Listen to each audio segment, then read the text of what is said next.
하나님 말씀 로마서 13장 11절로 14절 말씀입니다. 또한 너희가 이 시기를 알거니와 자다가 깰 때가 벌써 되었으니 이는 이제 우리의 구원이 처음 믿을 때보다 가까웠음이라. 밤이 깊고 낮이 가까웠으니 그러므로 우리가 어둠의 일을 벗고 빛의 갑옷을 입자.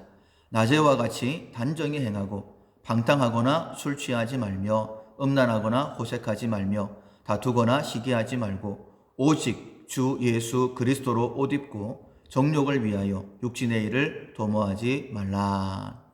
딴 생각이 들기 전에 옳은 일을 택한다라는 제목으로 은혜의 말씀을 나누겠습니다. 10월 우리가 훈련해야 될 품성은 경각심입니다. 바르게 대처하기 위하여 주변 상황을 의식하는 것입니다. 영적 전투 상황입니다. 그래서 적의 공격을 항상 예상해야 되고 계속 경계해야 됩니다. 특별히 거짓말에 주의해야 되는데 영적인 감각을 예민하게 키우기 위해서 눈과 귀를 계속 열어둬야 됩니다. 만약 경고 신호가 있을 때에는 그 경고 신호를 유의하여 따라야 되고 딴 생각을 품기 전에, 딴 생각이 들기 전에 옳은 일을 택하는 훈련을 하면 됩니다. 오늘 본문 11절에 지금은 자다가 깰 때가 벌써 되었다라고 말씀하세요. 그 이유가 우리의 구원이 처음 믿을 때보다 가까웠기 때문이다 라고 말씀을 하십니다. 구원을 말씀하실 때는 꼭 심판도 함께 생각해야 됩니다. 구원과 심판은 동전의 양면처럼 같은 의미로 사용될 때가 많이 있기 때문입니다. 요한복음 3장 16절에 하나님이 세상을 이처럼 사랑하사 독생자를 주셨으니 이는 그를 믿는 자마다 멸망치 않고 영생을 얻게 하려 하심이니라. 17절 이하에 보면 하나님이 원하시는 것은 구원이다 라고 심판이 아니다 라고 분명히 말씀하셨어요. 그러나 18절에 만약 예수를 믿지 않으면 그 아들의 이름을 믿지 아니하였기 때문에 벌써 심판이 임한 것이다. 그래서 구원과 심판 함께 있다. 구원을 선택하지 않으면 심판에 떨어진다라고 말씀하시는 것입니다. 심판입니다. 그래서 자다가 깰 때가 벌써 되었다. 일어나라 라고 말씀하시는 것입니다. 깨어서 마귀의 공격을 이겨내야 됩니다. 거짓으로 속이려 할 때에 진리의 말씀으로 승리해야 됩니다. 우리가 승리할 뿐만 아니라 승리자가 하나님 앞에 구원자로 쓰임받을 수 있습니다. 독을 한 방울이라도 떨어뜨리면 음식이 아니죠. 먹으면 죽습니다. 그것처럼 우리가 구원자가 되기 위해서 지난주에 말씀 기억하시죠? 세 가지의 자격 요건, 온유, 겸손, 순종. 그 하나라도 실격하게 되어지면 하나님 앞에 쓰임받을 수 없습니다. 그래서 언제나 말씀으로 깨어 있어야 되고 승리해야 됩니다. 12절에 보면 그러므로 우리가 어둠의 일을 벗고 빛의 갑옷을 입자라고 우리에게 권고합니다. 어제까지 입고 있던 어둠의 옷을 벗어야 됩니다.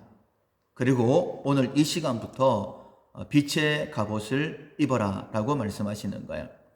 어떻게 해야 될까? 13절에 낮에와 같이 단정히 행하고 방탕하거나 술 취하지 말며 음란하거나 호색하지 말며 다투거나 시기하지 말라 라고 말씀하고 있어요.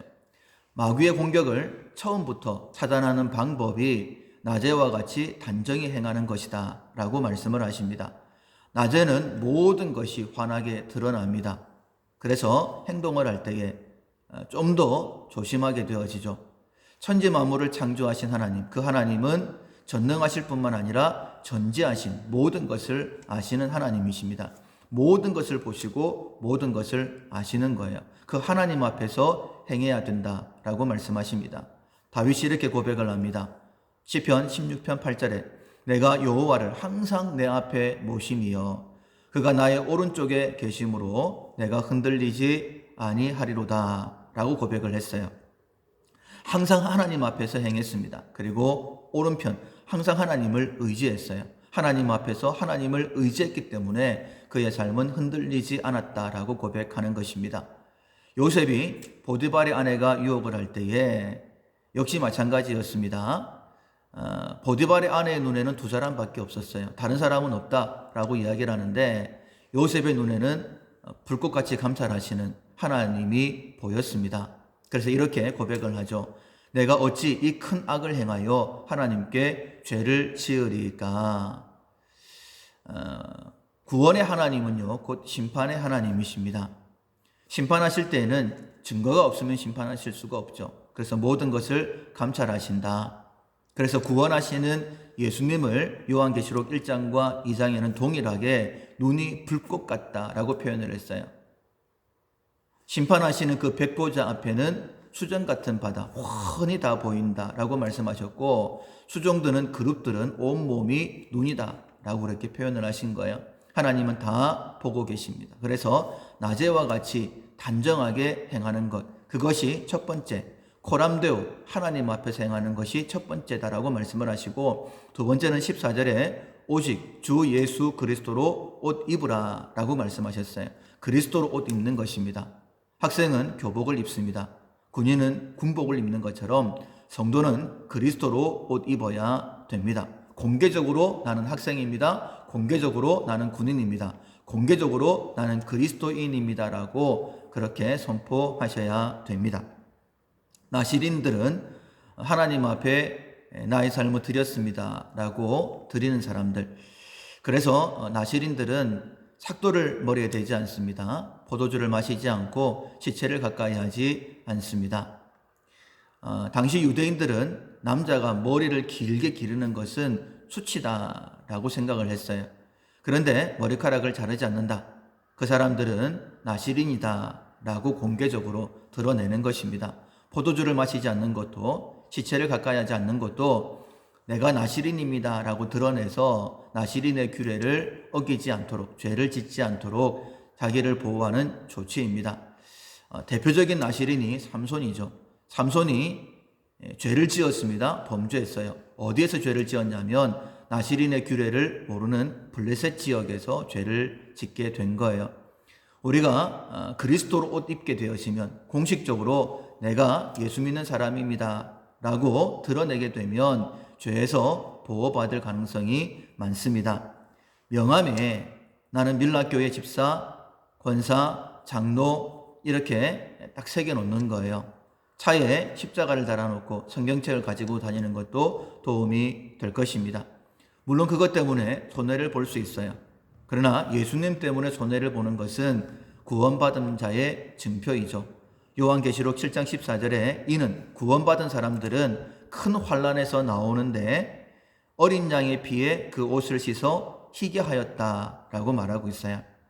환난 가운데서 나옵니다. 그런데 옷이 희어요. 왜냐하면 예수 그리스도로 옷 입었기 때문에, 그 피로 그 옷을 깨끗하게 했기 때문이다라고 말씀을 하십니다.